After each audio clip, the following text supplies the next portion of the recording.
Pues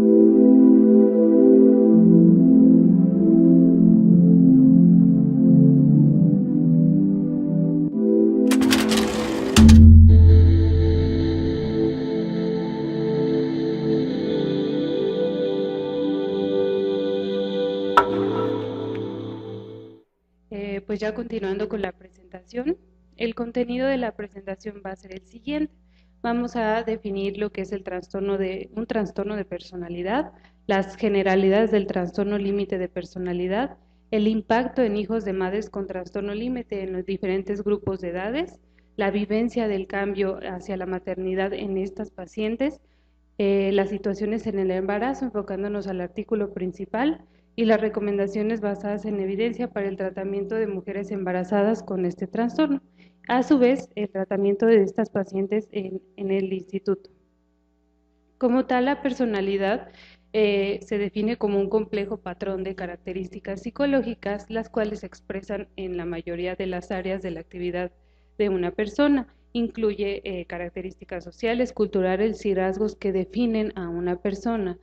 Dentro de ello podemos distinguir dos aspectos importantes, el temperamento y el carácter. El temperamento se refiere a la disposición biológica básica hacia ciertos comportamientos, la cual es heredada, se manifiesta desde etapas tempranas del desarrollo y se mantiene estable a lo largo del ciclo vital.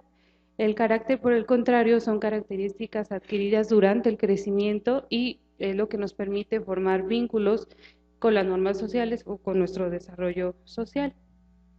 Un trastorno de personalidad es un patrón permanente definido por el DSM-5, es un patrón permanente de experiencia interna y de comportamiento que se aparta acusadamente de las expectativas de la cultura del sujeto.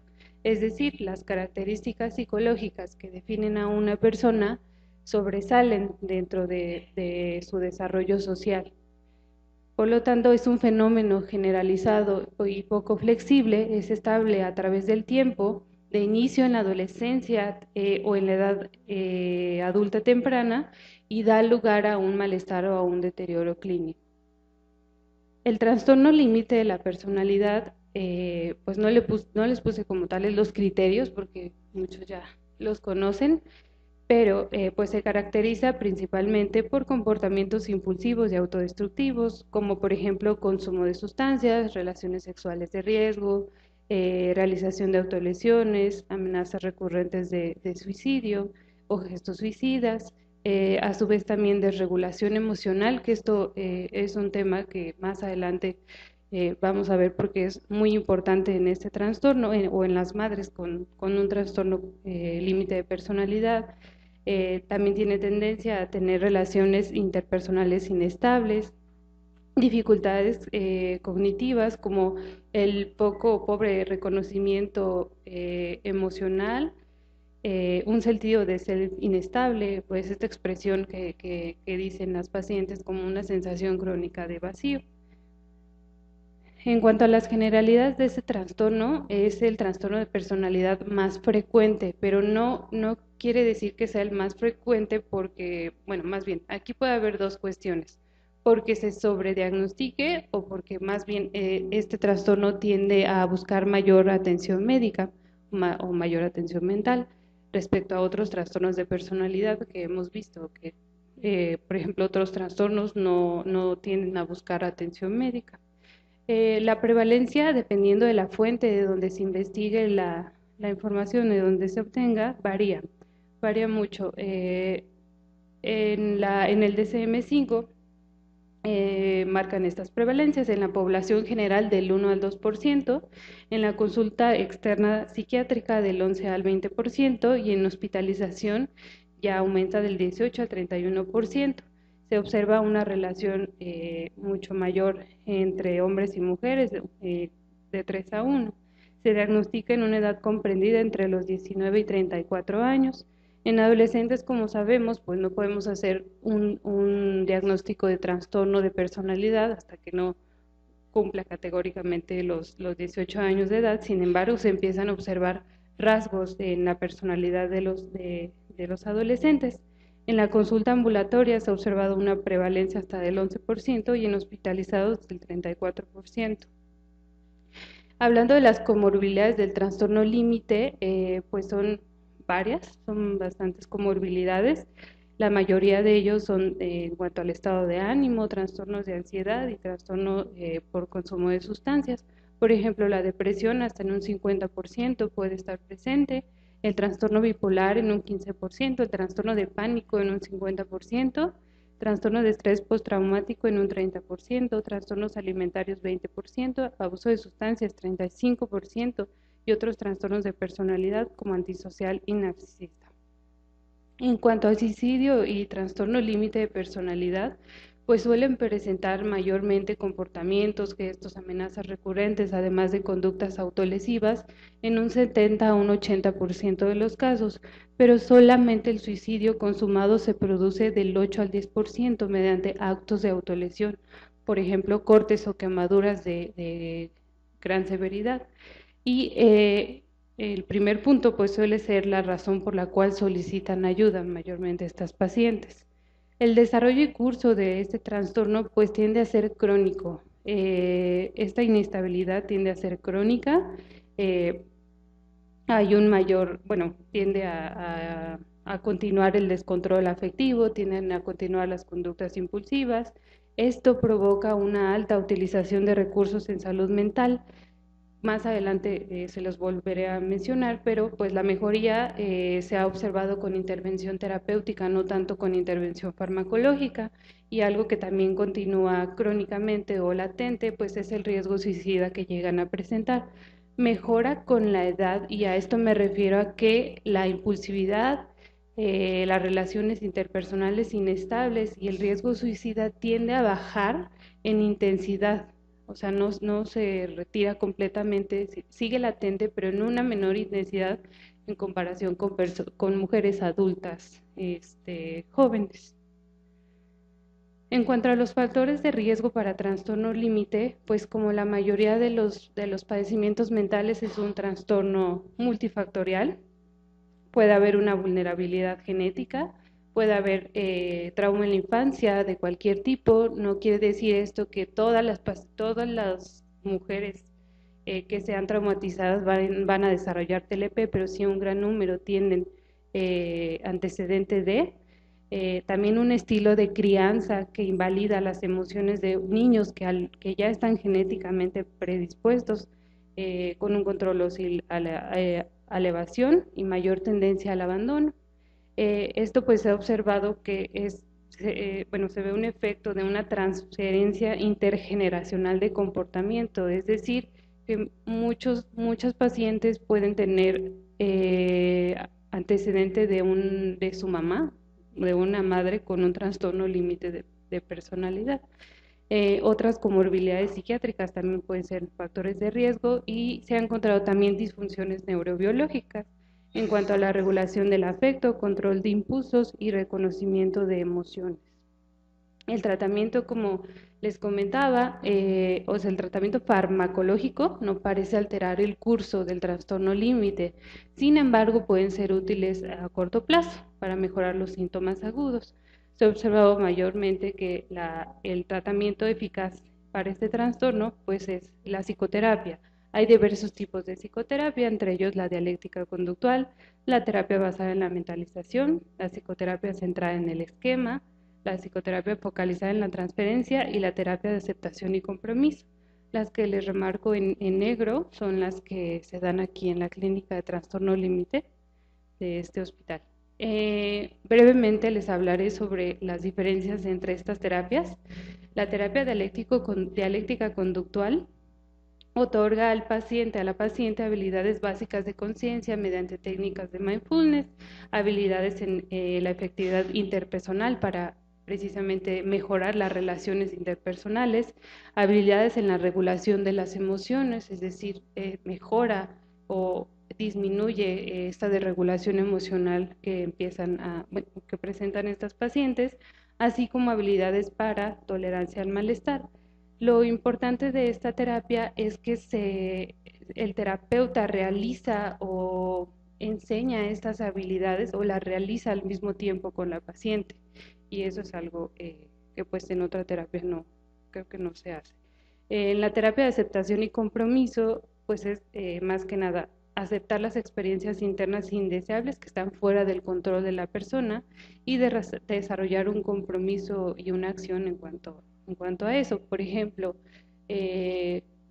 aunque una paciente sepa que tenga un trastorno límite y sepa que está embarazada, pues tiene que fijarse metas a a corto, mediano plazo, a pesar de que ya sepa que tiene ambos padecimientos.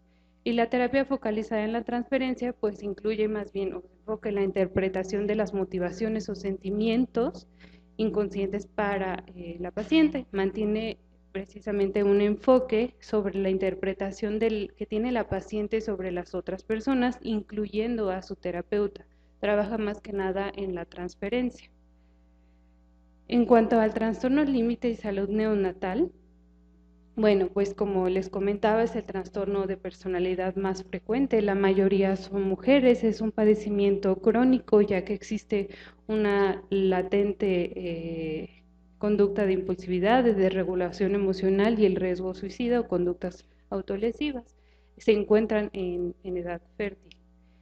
Ahora pasando al impacto que tienen los hijos en las madres con trastorno límite de personalidad, voy a comenzar hablando lo que se ha observado en adultos jóvenes. Pues ellos tienden a presentar mayores problemas interpersonales, dificultades en relaciones interpersonales, relaciones inestables, conductas autolesivas, dificultades en la regulación emocional, dificultades con la aceptación social, y si pueden observar, estas parecen ser ya algunos rasgos de un trastorno límite de personalidad. En cuanto a los adolescentes, pues tienden a presentar en general mayores alteraciones emocionales, conductuales, psicosociales y manifestaciones somáticas. Expresan una preocupación excesiva, miedo a la incertidumbre, timidez y fatiga. Tienden a presentar mayor tendencia a ideaciones o planeaciones suicidas, y en general pues se ha comparado con otros hijos de madres con otros trastornos como trastorno depresivo o sin diagnóstico psiquiátrico, y se ha observado que en los hijos de madres con trastorno límite ya en adolescentes ya presentan mayores niveles de psicopatología.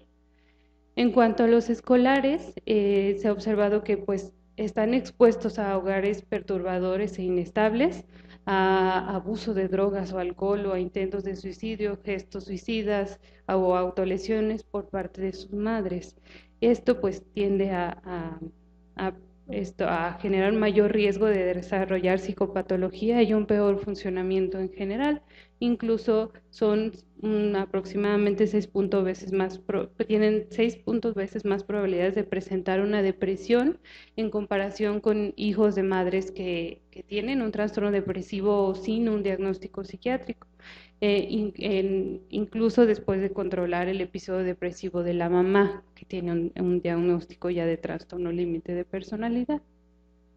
En cuanto a los preescolares y lactantes, pues he observado que los preescolares describen mayormente a sus padres como poco afectivos, como agresivos, como negligentes, como rechazantes y controladores. Y pues se ha observado este fenómeno de una mayor reversión de roles, es decir, que el niño funciona como cuidador de su mamá. Expresan mayor miedo al abandono y tienen una mayor representación incongruente o vergonzosa del yo, así como una mayor desregulación emocional. En cuanto al impacto en los hijos de madres con TLP ya más chicos, en recién nacidos, pues se ha observado que las interacciones madre e hijo tienen altos niveles de estrés. Los padres se definen con una baja autoeficacia precisamente para la crianza. Por lo tanto, esto puede generar mayor intrusión, mayor control, sobreprotección, hostilidad o, por el contrario, evasión y en algunos casos abuso de cualquier tipo en sus hijos. Tienen dificultades para responder a las necesidades emocionales de sus hijos, que como sabemos, pues en esta etapa de la vida, los niños se expresan más bien por emociones, no por palabras o por comportamientos. Entonces también pues tienden a tener dificultades en responder a la comunicación emocional infantil y comprender el mundo emocional interior del infante. Esta capacidad de reconocimiento emocional entre madre y bebé es reconocida como la base para establecer un apego seguro, lo que se considera fundamental en la salud cognitiva, social, emocional y física de un bebé. Hablando de apego, me gustaría darles la definición de lo que significa, que es un vínculo, un enlace entre un individuo y una figura de apego, por lo general es un cuidador. El cuidador pues se basa en las necesidades de seguridad y protección del niño, las cuales, como les comentaba, son fundamentales en la infancia. Esta teoría propone que pues los niños se apegan instintivamente a quien cuida de ellos con el fin de sobrevivir, incluyendo ya después esta parte del desarrollo físico, social, emocional adecuado.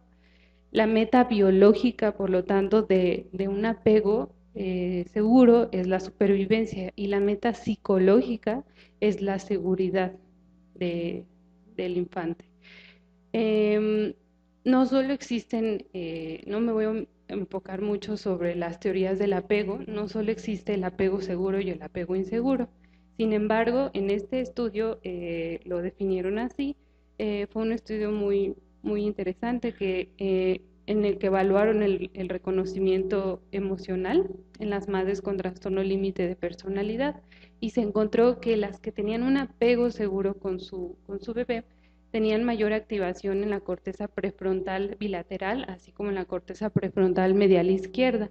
Después de eso, encontraron mayor activación en la región hipotalámica e hipoficiaria, en donde pues se produce la oxitocina, la cual está relacionada también en la teoría del apego. Cuando veían imágenes de sus propios infantes. En las mujeres que tenían un apego inseguro, se activaba mayormente la ínsula anterior, la cual se ha relacionado con sentimientos de tristeza, ira y disgusto, y una menor activación de las otras regiones antes mencionadas. Esto, pues, el tener un apego inseguro, que es mayormente lo que presentan estas pacientes, pues puede reducir la capacidad de las madres para interpretar las manifestaciones emocionales y necesidades de su bebé, lo que a su tiempo pues puede tener consecuencias adversas para el bienestar y desarrollo general del niño. Y me gustaría mostrarles este video en donde nos explica un poco sobre la importancia del apego y cómo responde tanto la mamá como el bebé a cuando hay algún estresor. Babies this young are extremely responsive to the emotions and reactivity and the social interaction that they get from This is something that we started studying. This is something that we started studying when people 30, 40 didn't years think ago. that When people didn't could think engage that in infants social could interaction. engage in In social the still face interaction. experiment that the mother In did, the was still she face sits down experiment and that she's the mother did, playing was with her she baby sits who's down about and a she's year of age. playing with her baby who's about a year of age. And she gives a greeting to the baby. And The baby she gives a greeting to the back baby. her. The baby gives a This greeting baby back to starts her. pointing at different This places baby in the starts world, and the pointing at mother's different trying to places in engage the her and world, play and the with her. mother's They're trying to working engage her to and play with her. coordinate They're working to their emotions coordinate and their intentions, their emotions what they want to do and their in the intentions, world. what And they that's want really to do what the baby in the world. And that's is used really to. what the baby And then we is used ask to. the mother And then we to not ask the respond mother to the baby. to not respond to the baby. The baby very quickly picks The baby up on this. very And quickly then she picks uses up on all this. of her And then she abilities uses to all try of and get her the mother back. abilities to She try and get smiles the at the mother mother. back. She smiles at the mother. She points because she's used to the mother. She looking points where because she she's points. used to the mother looking where she points. The baby puts both hands The up baby in front of her. puts both hands says, up in front of "What's her happening?" and says, "What's happening?" She makes that screechy makes sound that at the mother. screechy Like, sound. come at the on, mother. why aren't we doing this? Come on. Why aren't we Even in doing this this? 2 minutes, when Even in they this don't 2 get minutes normal when reaction, they don't get they the react normal with negative reaction. emotions. They They turn react away. with negative they feel emotions. the stress they turn of it. away. They actually may feel the lose stress control of of it. their They posture actually because of the lose stress control of their that they're posture experiencing. because of the stress that they're experiencing.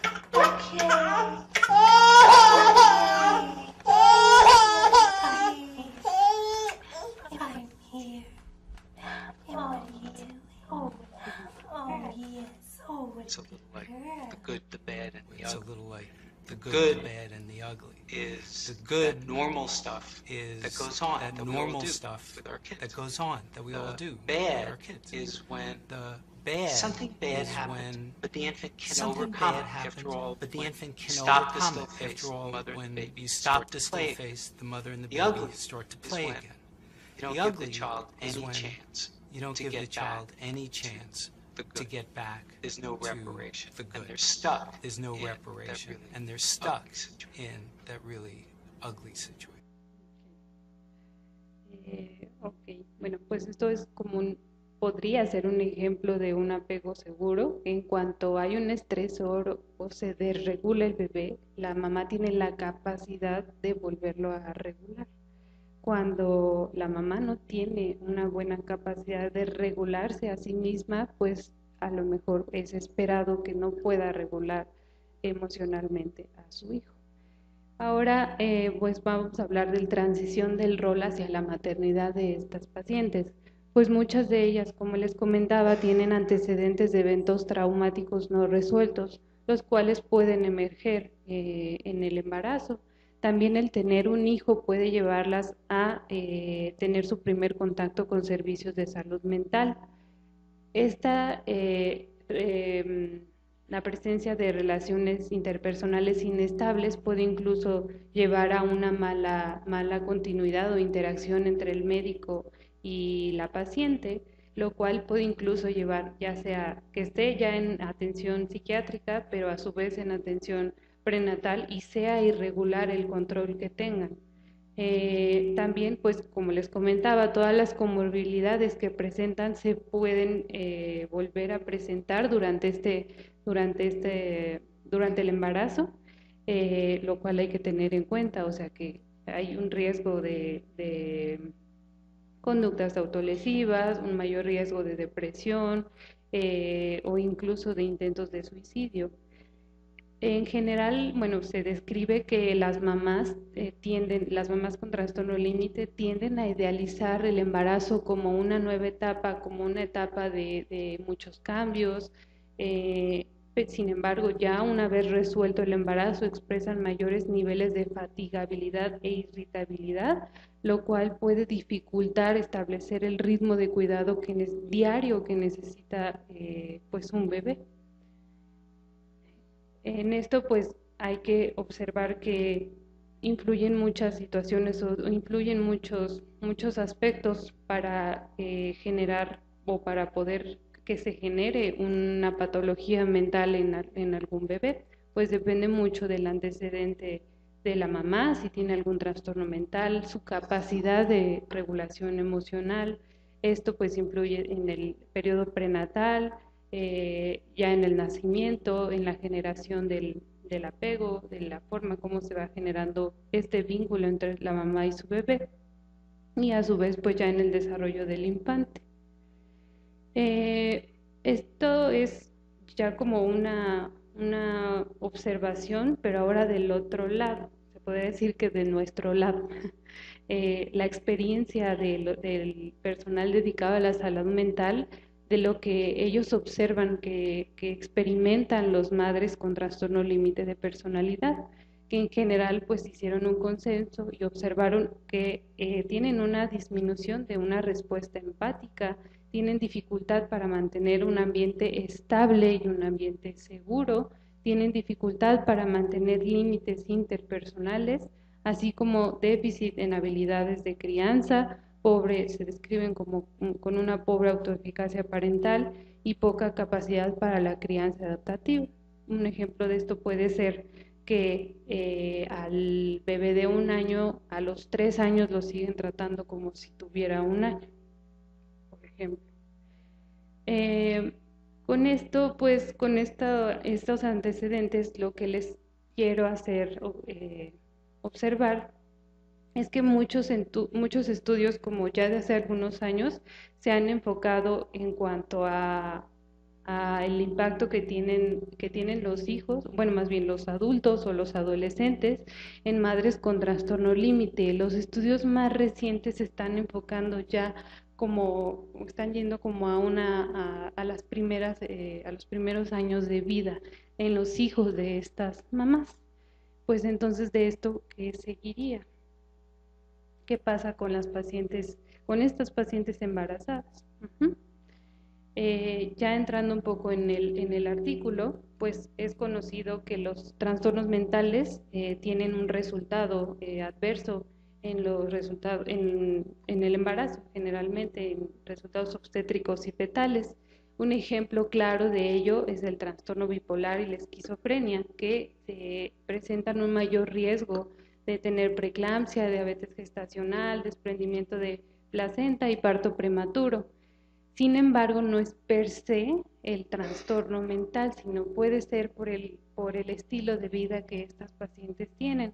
Es decir, ambos diagnósticos mencionados tienen un alto consumo de sustancias y en general, pues el estado de salud también hay que evaluarlo. Por ejemplo, estas pacientes pueden tener consumo de antipsicóticos y eso conlleva a tener un mayor riesgo metabólico y eso puede tener consecuencias en el embarazo. Sin embargo, hay pocos estudios que han evaluado los efectos de los trastornos de personalidad en los resultados obstétricos y neonatales. De hecho, en el 2012 fue el primer estudio en analizar la asociación entre el trastorno límite y los resultados en el embarazo. Se basó en entrevistas clínicas estructuradas y se encontró que el trastorno límite se asoció con una mayor probabilidad de embarazos en adolescentes, de embarazos no deseados, pero no se asoció con una mayor probabilidad de abortos electivos. En este estudio no se incluyó un examen detallado de los resultados maternos o neonatales. Bueno, ya como tal el artículo que se les hizo llegar fue publicado en el año 2016 en la revista Women's Health Issues. Para el año 2017 tenía un factor de impacto de 2.1. El objetivo del estudio fue evaluar el efecto o la asociación del trastorno límite de personalidad en los resultados obstétricos y neonatales utilizando una gran base de datos poblacional, secundariamente determinar si estas asociaciones seguían siendo sólidas aún después de ajustar las variables de confusión. Se realizó un estudio observacional, analítico de casos y controles retrospectivo. Se identificaron, como ya les comentaba en el resumen, los nacimientos de esta base de datos, de esta muestra, del 2003 al 2012, utilizando los códigos de la Clasificación Internacional de Enfermedades 9, modificación clínica. La exposición fue la presencia o ausencia del trastorno límite de personalidad. Como les comentaba igual, el código es el 3.0183 de la CIE-9, lo cual tiene los mismos criterios para diagnosticar un trastorno límite que en el DSM versión 4. Se obtuvieron también características demográficas y otras variables que ya han estado asociadas en el pasado, en estudios pasados con el trastorno límite. Se utilizaron regresiones logísticas para analizar el efecto del trastorno límite en los resultados obstétricos y neonatales y se ajustaron a las características que más adelante les comentaré. Los análisis fueron de 2 colas y los valores estadísticamente significativos fueron con una P menor a 0.05 y se usó el paquete software estadístico SAS 9.2. En cuanto a los resultados, pues podemos observar que en las características demográficas, la mayoría de las pacientes, tanto sin diagnóstico con diagnóstico de TLP, pues estaban en una edad reproductiva. Como anteriormente les comentaba, se diagnostica en una edad comprendida entre los 19 y los 34 años. En cuanto a la raza, se encontró que mayormente era blanca. Fue un estudio canadiense y aparte con hospitales de mayoría de Estados Unidos de América. Entre otros resultados importantes que se encontró fue la diferencia entre, por ejemplo, sobrepeso entre las pacientes sin trastorno límite y con trastorno límite. Sí se ve una mayor diferencia. Y en cuanto al consumo de sustancias, es muchísimo más alto en las pacientes que tenían trastorno límite respecto a las pacientes que no tenían trastorno límite de personalidad.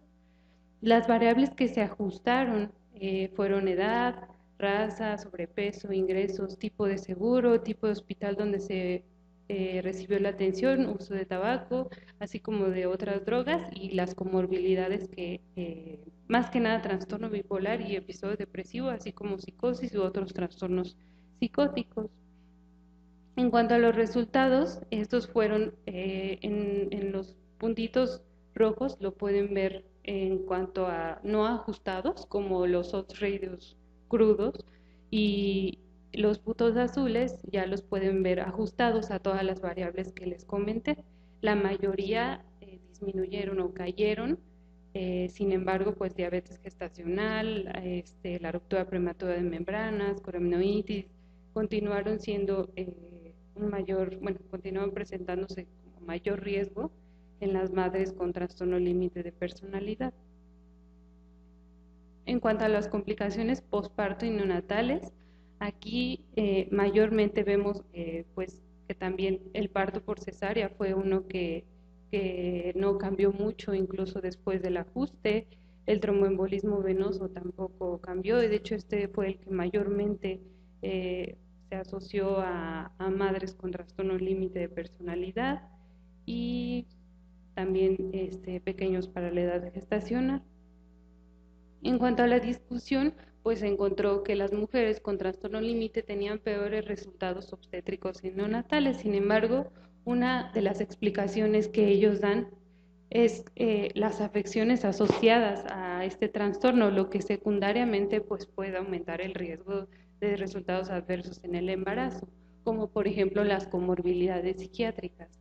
En el estudio se encontró un mayor porcentaje respecto a la literatura que se conoce de una mayor comorbilidad de trastorno bipolar, incluso fue casi igual al trastorno depresivo, casi del 30%, 35% en ambos, además del consumo de sustancias, los cuales, pues, por ejemplo, sabemos, más bien está muy bien documentado que el consumo de tabaco durante el embarazo, el CO2 tiene mayor afinidad que el oxígeno, entonces eso disminuye el aporte de oxígeno a la placenta, lo cual puede traer como consecuencia todo esto: nacimiento prematuro, bajo peso al nacer, desprendimiento de placenta, ruptura prematura de membranas y tromboembolismo venoso. Lo cual pues más bien podría explicar el estilo de vida que las pacientes tienen a los resultados adversos que se encontraron en estas madres con trastorno límite. También, pues igual, esta dificultad para establecer una relación terapéutica entre médico y paciente es difícil con este tipo de pacientes, y también por eso es difícil hacerlas participar, por ejemplo, en un grupo para dejar de fumar. También otra cosa que comentan, pues que es importante que los especialistas estén muy bien entrenados incluso para el apoyo obstétrico de estas pacientes, que se asesore previamente, si es posible se psicoeduque previamente sobre los estilos de vida que ya llevan antes del embarazo o durante el embarazo y los riesgos potenciales que esto puede tener. Entonces, pues hay que tener de preferencia un enfoque sin prejuicios, sin etiquetas, que sea de apoyo y que sea empático. Como les comentaba, pues estas pacientes tienen una dificultad importante para manejar el estrés. Incluso el parto lo ven como un factor significativo de estrés. Esto puede explicar un poco por qué se encontró mayormente en las pacientes con trastorno límite de personalidad el mayor uso de una cesárea electiva. Puede ser porque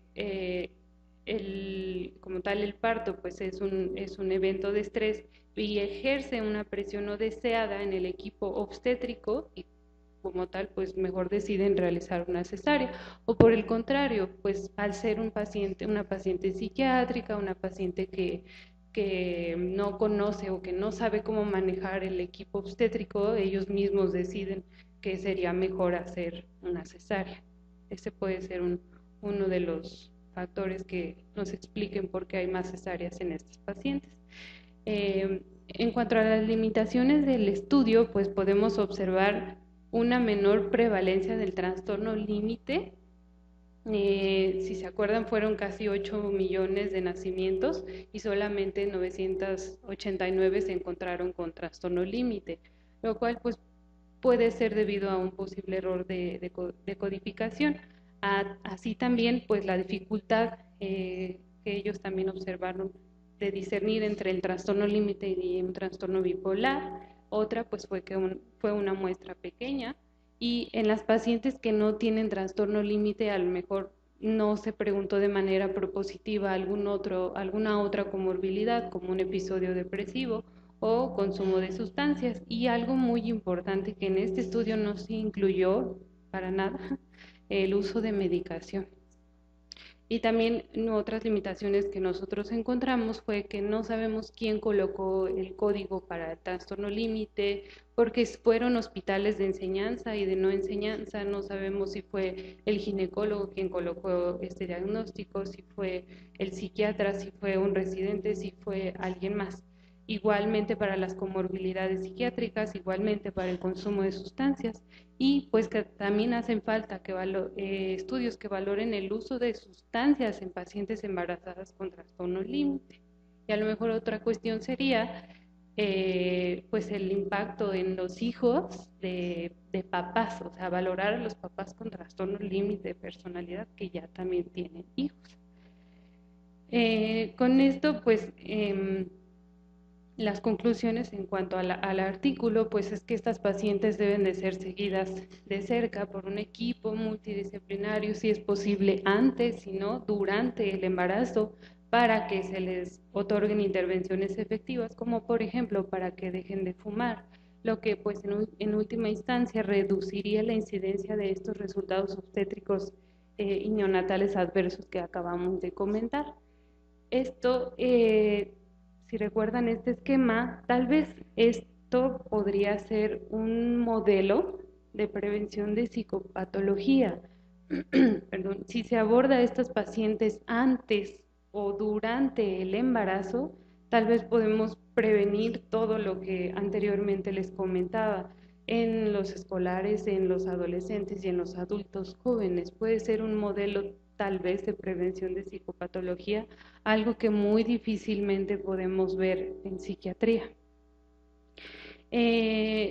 Ya pasando, bueno, ya terminando un poco el artículo, esta guía de octubre del 2017 que habla sobre el cuidado en general de embarazadas con cualquier padecimiento mental, es la primera que aborda a las pacientes con trastorno límite como un grupo aparte y como un grupo de alto riesgo, por todo lo que precisamente ya habíamos comentado.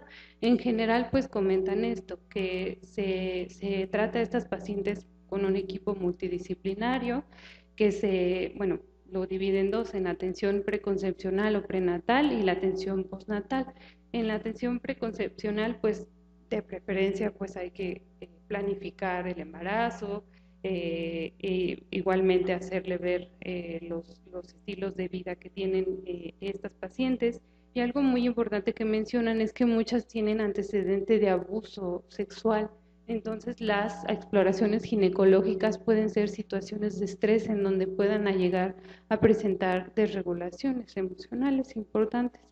Y en la atención postnatal, pues ya más bien como la planificación de apoyo ya después del embarazo, es decir, las dificultades que ellas presentan para el cuidado emocional o reconocimiento emocional de sus bebés y la promoción de un apego seguro. ¿Qué se hace con estas pacientes aquí en el instituto? Bueno, pues tenemos a una paciente embarazada. Lo primero que tenemos que hacer es preguntarle qué tipo de seguridad médica tiene. Si tiene IMSS, ISSSTE, o si no, pues mandarla al Instituto Nacional de Perinatología. Además de ello, solicitar una interconsulta al servicio de genética, en donde pues se le hace un árbol genealógico, se lleva un seguimiento mediante ultrasonidos. La atención aquí en el servicio de genética puede ser preconcepcional, prenatal o ya posparto. Se identifican los riesgos teratógenos posibles, así como síndromes, y en el posparto se hace la revisión del bebé al mes, a los 6 meses y al año para identificar anomalías en el neurodesarrollo y anomalías físicas. Así también una interconsulta de psiquiatría perinatal, más que nada desde la consulta de psiquiatría general, en donde pues se aplican escalas, se da un seguimiento al tratamiento farmacológico y además se da un seguimiento posterior a 1 año después del parto. Por ejemplo, igual aquí también se identifican, se pueden identificar alteraciones del neurodesarrollo para que, por ejemplo, si necesita estimulación temprana, se derive a otro hospital de tercer nivel, como el Hospital Infantil de México. En cuanto a las escalas que se aplican para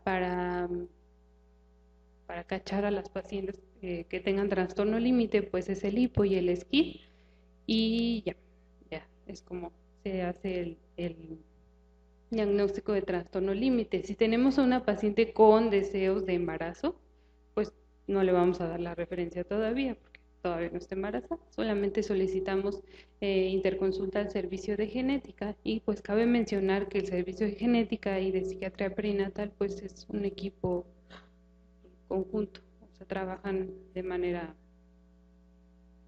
conjunta. Ya que identificamos a una paciente con trastorno límite, podemos tener 3 situaciones con ellas: que se quiere embarazar, que ya está embarazada o que ya está en el posparto. Como les comentaba, bueno, lo que se hace aquí en el instituto es pues seguirlas en cuanto al tratamiento que tengan farmacológico, pero además en una situación preconcepcional o de posparto ya se utiliza como terapia la dialéctica conductual, y en el embarazo la terapia de aceptación y compromiso. Se está pensando en crear un psicoeducativo después del posparto, unos 4 meses después, en el que se desarrolle como un círculo de seguridad basado en una teoría de un apego seguro, es decir, que la base segura de esto sean las manitas, sean como los papás, en donde se les haga ver que los niños necesitan salir a explorar el mundo o explorar las cosas por fuera. Sin embargo, necesitan un soporte, un apoyo para esta exploración, que necesitan que los estén observando, que necesitan que los estén ayudando, que incluso disfruten o interactúen con ellos en esta exploración. A su vez, que a su regreso ellos sientan una bienvenida, o sea, al regreso de los papás. Pues esto más que nada para que los protejan, los comporten y organicen como sus sentimientos, que siempre van a regresar como a llenar su vacío emocional con sus padres. Esto es lo que se plantea o se piensa hacer aquí en el instituto más adelante, en cuanto para los papás, para ambos papás, y no solamente para padres con diagnóstico de trastorno límite, sino en general para cualquier diagnóstico mental. Y pues eso sería todo por mi parte.